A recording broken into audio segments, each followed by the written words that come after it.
Hello everyone. Again, I welcome you all in our next lecture, which is again very important.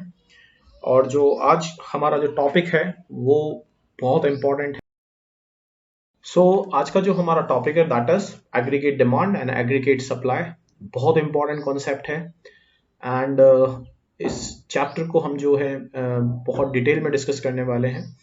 And if you having certain queries related to aggregate demand and aggregate supply, इस chapter को over करने के बाद में आप मुझे WhatsApp कर सकते हैं. either you can drop me a mail also and आप कमेंट सेक्शन में कमेंट भी कर सकते हैं.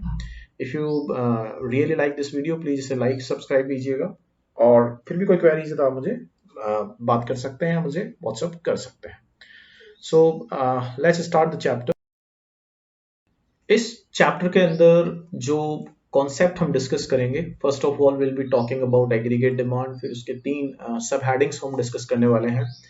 एग्रीगेट सप्लाई को हम इस पार्ट में डिस्कस करेंगे. कंजप्शन फंक्शन हम डिस्कस करने वाले हैं एंड सेविंग फंक्शन को भी हम इस चैप्टर में डिस्कस बहुत डिटेल में करेंगे. राइट एंड आप प्लीज जब मैं चीजें एक्सप्लेन करूं तो आपको पता होना चाहिए कि मैं आप किस हेडिंग की कौन सी चीज डिस्कस कर रहा हूं, बिकॉज बहुत सारे कॉन्सेप्ट्स हैं. अगर आप नहीं कनेक्ट कर पाए तो आपको समझ में नहीं आएगा. Right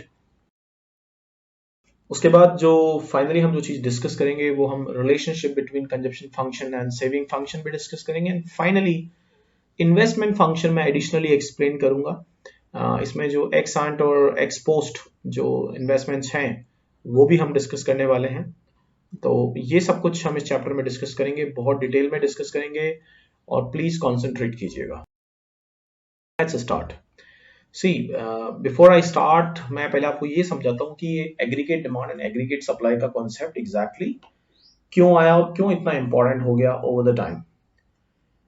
1929, we all know this was a time of great recession, not only in United States of America but it was across the world. But वो जो main जो problem आया था that was in United States of America. Banks stocks crash कर गए थे. Banks जो है वहां पर जो जितने भी स्टॉक्स थे वो क्रैश कर गए, मार्केट क्रैश कर गया, लिक्विडिटी इशू हो गया और बहुत सारी प्रॉब्लम्स होना स्टार्ट हो गई. जब ये बहुत सारी प्रॉब्लम्स होना स्टार्ट हो गई तो इकोनॉमी में जो है जो प्रॉब्लम्स क्रिएट हुई, लोग अनएम्प्लॉयड हो गए, एम्प्लॉयमेंट नहीं था, लोगों के पास इनकम नहीं थी तो मार्केट में डिमांड नहीं था. बिकॉज डिमांड तभी होगा जब आपके हाथ में लिक्विडिटी, दैट मीन्स पैसा होगा. इन सबके बीच में एक बहुत लर्नेड प्रोफेसर थे, mister John Maynard Keynes, JM Keynes के नाम से जिन्हें हम जानते हैं. उन्होंने 1936 में ही wrote a book the general theory of employment, interest and money. बहुत प्रैक्टिकल अप्रोच पे इन्होंने काम किया और डिटेल में इस चीज को डिस्कस किया. अभी आज रिसेंट टाइम में हम जो पेंडेमिक डिस्कस कर रहे हैं कोरोना वाला, सिमिलरली अभी मेन इशू क्या है इकोनॉमी के सामने कि मार्केट में लिक्विडिटी नहीं है, मार्केट में रिसेशन है, लोगों के पास जॉब्स नहीं है, पैसा नहीं है, उनकी सैलरीज रिड्यूस हो रही हैं. The same phenomena was in 1929. तो आप एक्सपीरियंस कर सकते हैं, आप इस चीज को ऑब्जर्व कर सकते हैं, रियलाइज कर सकते हैं कि यही सिचुएशन 1939 1929 में था. बट उसके रीजंस कुछ और थे. अभी रीजंस पेंडेमिक है, उस टाइम रीजंस फंडामेंटल्स थे. बैंक्स क्रैश कर गए थे, बैंक के एनपीएस बहुत बढ़ गए थे, उसको आप ऐसे समझ सकते हैं. और चीज मार्केट में लिक्विडिटी नहीं था, सिचुएशन कुछ कुछ आज जैसा ही था. और इन सबके बीच में वो बुक आया और वो थ्योरी डेवलप की जॉन मेनार्ड कीन्स ने. उन्हीं थ्योरीज के ऊपर बेस्ड ये चैप्टर है. तो जो सबसे इंपॉर्टेंट चीज है, if you remember micro economics जब हमने डिस्कस किया प्रीवियस क्लास में, तो माइक्रो इकोनॉमिक्स में हम इक्विलिब्रियम फाइंड आउट कर रहे थे कंज्यूमर का, जहां हमने कार्डिनल एंड ऑर्डिनल अप्रोच को डिस्कस किया. उसके बाद हम प्रोड्यूसर का इक्विलिब्रियम हमने फाइंड आउट करने की कोशिश की थी माइक्रो इकोनॉमिक्स में, जहां पे हम रेवेन्यू एनालिसिस और कॉस्ट को कंपेयर करके मार्केट का इक्विलिब्रियम फाइंड आउट करना, प्रोड्यूसर इक्विलिब्रियम फाइंड आउट करने की हमने कोशिश की. अब जो चैप्टर हम डिस्कस कर रहे हैं एग्रीगेट डिमांड का, यहां पे हम डिस्कस करना चाह रहे हैं कि किस पॉइंट के ऊपर एक इकोनॉमी पॉइंट ऑफ इक्विलिब्रियम की कंडीशन में आती है. यानी वो कौन सा पॉइंट है जहां पे इकोनॉमी बिल्कुल बैलेंस होती है, ना बहुत ज्यादा इन्फ्लेशन होता है, ना डिफ्लेशन होता है, ना बहुत ज्यादा रिसेशन होता है, इकोनॉमी एक बैलेंस पॉइंट पे रहती है, सब कुछ बहुत अच्छे से चलता है. वो सिचुएशन एक इकोनॉमी में कब आता है? वो सिचुएशन अकॉर्डिंग टू कीन्स वो तब आता है when aggregate demand is equal to aggregate supply. That means जितनी डिमांड मार्केट में है उतनी सप्लाई मार्केट में आ जाएगी, तो ऑटोमेटिकली क्या होगा, इकोनॉमी बैलेंस में आ जाएगी, ना उसमें रेट्स बहुत ज्यादा बढ़ेंगे और ना लोग अनएम्प्लॉयड होंगे। तो ये कीन्स की थ्योरी थी, ये कहती थी कि जिस पॉइंट पे एग्रीगेट डिमांड और एग्रीगेट सप्लाई इक्वल हो गए वहां प्रॉब्लम खत्म है। इसको मैं एक एग्जांपल से समझते हैं। मैं एक स्कूल या कॉलेज का एग्जांपल लेता हूँ। लेट्स से हम एक कॉलेज का एग्जांपल ले रहे हैं।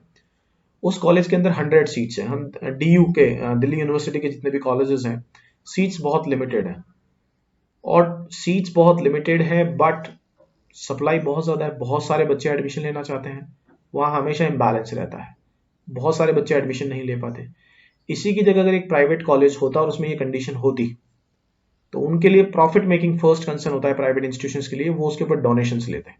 वो डोनेशंस लेते तो कहीं ना कहीं पेरेंट्स पे करते, तो उससे मार्केट में एक तरीके से आप ये समझ सकते हैं महंगाई बढ़ती। कैसे बढ़ती कि जो कोर्स 5 लाख रुपए का था, डोनेशन देके 20 लाख में एडमिशन वैसे मेडिकल में होता है, तो कहीं ना कहीं कोर्स की कॉस्ट इंक्रीज हुई नहीं हुई। अब एक दूसरी सिचुएशन समझिए। आज के टाइम में अक्रॉस इंडिया बहुत सारी private universities, government colleges, government universities हैं। मार्केट में स्टूडेंट है कम और डिमांड जो सप्लाई है वो ज्यादा है। और इस केस में क्या होता है, कई इंजीनियरिंग कॉलेजेस में जिनमें सीट्स खाली रहती हैं, जहां 50,000 का फी है, वो 20,000 में एडमिशन ले लेते हैं। अगर ऐसा होगा तो वो अपनी फैकल्टीज को सैलरी कम देंगे, स्टाफ को सैलरी हो सकता है दे ही ना। कई केसेस में ऐसा देखा गया है कि प्राइवेट कॉलेजेस सैलरी ही नहीं देंगे। जब ऐसी कंडीशन आएगी तो मार्केट में क्या होगा, लोगों के हाथ में लिक्विडिटी नहीं होगी क्योंकि उनका जॉब्स नहीं है, तो फिर वो इकोनॉमी क्या होगी, इम्बैलेंस होगा, डिमांड खत्म हो जाएगी मार्केट में। क्योंकि जो प्रोफेसर, उसको अगर प्रॉपर सैलरी मिलती उस कॉलेज से, तो वो उसे इन्वेस्ट करता मार्केट में, कुछ परचेस करता, पर उसके हाथ में पैसा नहीं आ रहा है तो उसे इन्वेस्ट नहीं करेगा। तो ये एक कंडीशन ऑफ इक्विलिब्रियम है। अब हम डिस्कस करने वाले हैं जो फर्स्ट हमारी हेडिंग थी, दैट वाज एग्रीगेट डिमांड। ऊपर हमने क्या डिस्कस किया है, हमने डिस्कस किया है मीनिंग ऑफ जो इंट्रोडक्शन है कीन्स की थ्योरी का, और उसके बाद हमने डिस्कस किया कि मीनिंग ऑफ इनकम डिटर्मिनेशन या इक्विलिब्रियम ऑफ इनकम या इकोनॉमी क्या है। अब हम सबसे पहला जो कॉन्सेप्ट डिस्कस कर रहे हैं, दैट इज एग्रीगेट डिमांड। अब डेफिनेशन तो आपको बहुत बुक्स में भी मिल जाएगा, मैं भी अभी आपको समझाऊंगा। हम इसके बात करेंगे इसके कंपोनेंट्स पे जो बहुत इंपॉर्टेंट है। पहले हम एक बार डेफिनेशन देख लेते हैं। Aggregate demand refers to the total expenditure that the resident of a country are ready to incur on the purchase of goods and services given their level of income. This aggregate demand is synonym with aggregate expenditure in the economy. Yes, एक economy जो पैसा ready है goods and services को purchase करने के लिए, जो पैसा एग्रीगेट जो एक्सपेंडिचर करेगी, वही एग्रीगेट डिमांड है। रीजन बीइंग व्हाट, क्योंकि दोनों सिनोनिम है, जितना खर्चा होगा उतनी ही मार्केट में डिमांड होगी। तो ये तो हुआ मीनिंग ऑफ एग्रीगेट डिमांड, कि एक कंट्री के अंदर जो लोग इन एन अकाउंटिंग ईयर कितना they are ready to purchase the goods and services, जिस अमाउंट में, वही एग्रीगेट डिमांड होगा। एंड इस एग्रीगेट डिमांड या इस एग्रीगेट एक्सपेंडिचर के कुछ मेजर कंपोनेंट्स हैं, ये बहुत इंपॉर्टेंट है, ध्यान रखिएगा। और ये 4 कंपोनेंट है। एडी इज इक्वल टू, मैं आपको बिल्कुल यहाँ हाइलाइटर से समझा देता हूँ। Aggregate demand is equal to what, C plus I plus G plus X minus M. इसे आप ऐसे कह सकते हैं, aggregate demand is equal to C plus I plus G plus X minus M. यहाँ जो कंजप्शन है वो पहला कंपोनेंट है एग्रीगेट डिमांड का, और ये कंजप्शन कौन करेगा, हम लोग, जिसे हम बोलते हैं हाउस होल्ड कंजप्शन एक्सपेंडिचर। दूसरा जो पॉइंट है, that is I. I stands for private investment. I stands for private investment, की प्राइवेट सेक्टर जो है वो कितना इन्वेस्टमेंट करेगा, उसे भी हम एग्रीगेट डिमांड के जब हम एक्सपेंडिचर कैलकुलेट करते हैं तो उससे भी हम ऐड करते हैं। Third, which is again very important, government की demand for goods and services. इसमें आप ये कह सकते हैं गवर्नमेंट का इसमें इन्वेस्टमेंट और डिमांड दोनों आ गए हैं। और जो लास्ट जो कंसर्न है, that is net export demand, की जो एक्स माइनस एम यानी कि जो नेट एक्सपोर्ट्स हैं, वो भी हम एग्रीगेट डिमांड का पार्ट मानते हैं। आई होप आपको ये पॉइंट समझ में आ गया है कि household consumption demand, private investment demand, government goods and services and net exports demand, इन चारों कंपोनेंट को जब हम ऐड कर देते हैं तो that becomes what, aggregate demand. अब हम लोग आगे की तरफ, ये देखिए जो मैंने आपको बताया था कि aggregate demand is equal to what, please इसको मेमोराइज कर लीजिए, C plus I plus G plus X minus M। X stands for export, M stands for imports. बस यहां पे अब जो एक बहुत इंपॉर्टेंट चीज हम डिस्कस करने वाले हैं वो ये है कि यहाँ पे दो मॉडल की इंस्टेंट डिस्कस किए। एक उसने बात की टू सेक्टर मॉडल की, यानी टू सेक्टर इकोनॉमी की, और एक कीन्स बात करता है थ्री सेक्टर इकोनॉमी।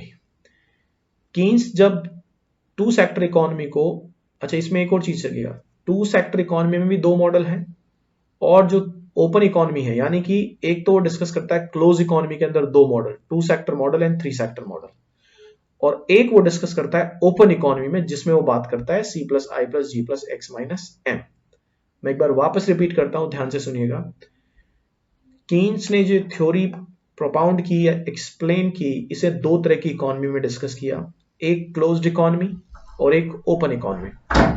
जब हम क्लोज्ड इकोनॉमी की बात कर रहे हैं तो हम बात कर रहे हैं, क्लोज्ड इकोनॉमी मींस जहां पे हम एक्सपोर्ट इंपोर्ट की बात नहीं कर रहे, हम सिर्फ बात कर रहे हैं एक क्लोज्ड इकोनॉमी, एक कंट्री के अंदर की इकोनॉमी।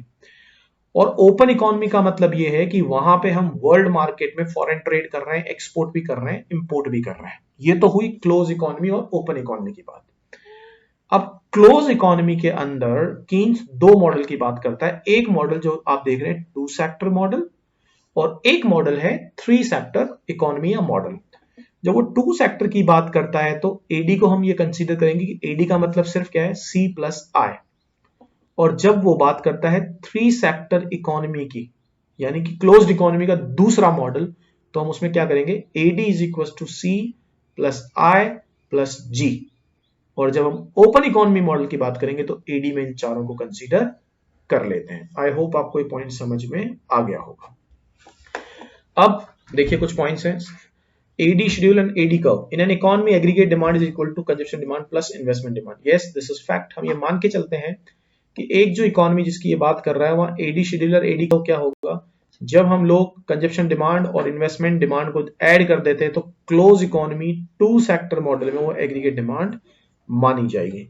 इसे हम आगे वाले डायग्राम और शेड्यूल में अंडरस्टैंड करने की, इस शेड्यूल को आप देखिएगा। This is the schedule and this is the diagram. This is called what? This is called the schedule and this is called the diagram. Now you see, this is the level of income, this is the level of consumption, this is the level of investment and this is AD.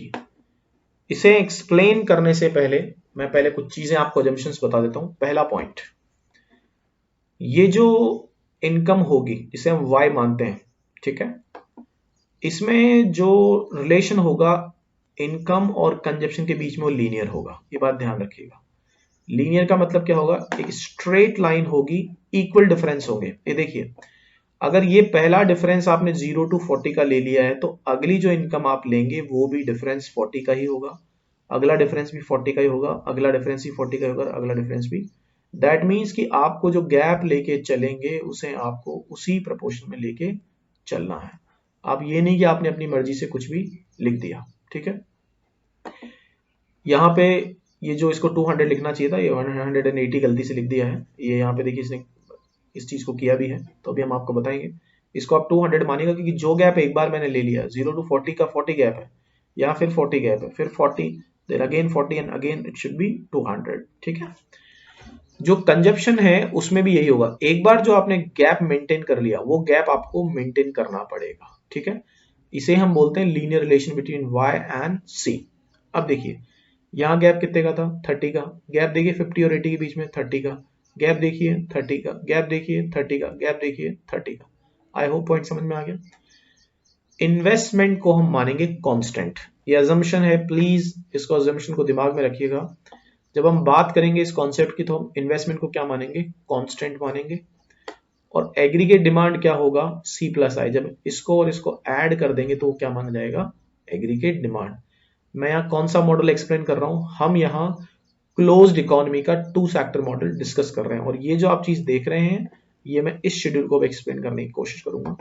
आपका जो consumption investment होगा, that means aggregate demand होगा, उसे आप हमेशा Y axis पे लेंगे, और जो आपका लेवल ऑफ इनकम होगा ये वाला, इसे आप हमेशा X एक्सिस पे लेंगे।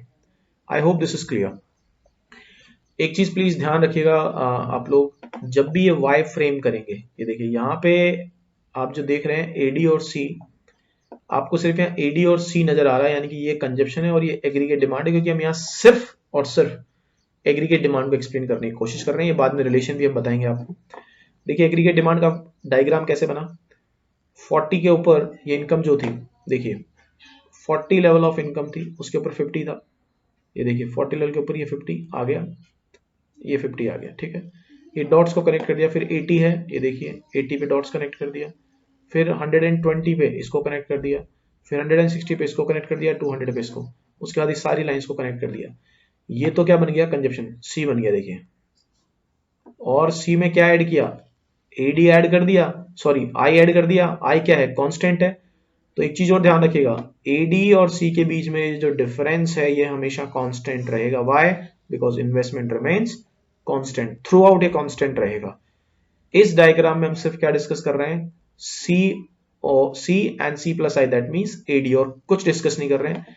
ये जरूर ध्यान रखना है कि इस एक्सिस पे हम इनकम लेंगे और इस एक्सिस पे हम एग्रीगेट डिमांड, दैट मीन्स सी और आई लेंगे। एग्रीगेट डिमांड कैसे आया, सी में जब हमने आई ऐड कर दिया, देखिए ये यहां पर था तो इसमें 20 ऐड करते चले गए, सब में 20 ऐड, तो अपने आप ही डायग्राम ऐसा बन गया। आई होप आपको ये पॉइंट समझ में, ये वही प्रेजेंटेशन है जो मैंने अभी भी आपको समझाया है, इसमें बहुत ज्यादा समझने की जरूरत नहीं, मैं एक्सप्लेन कर चुका हूँ इस चीज को ऑलरेडी।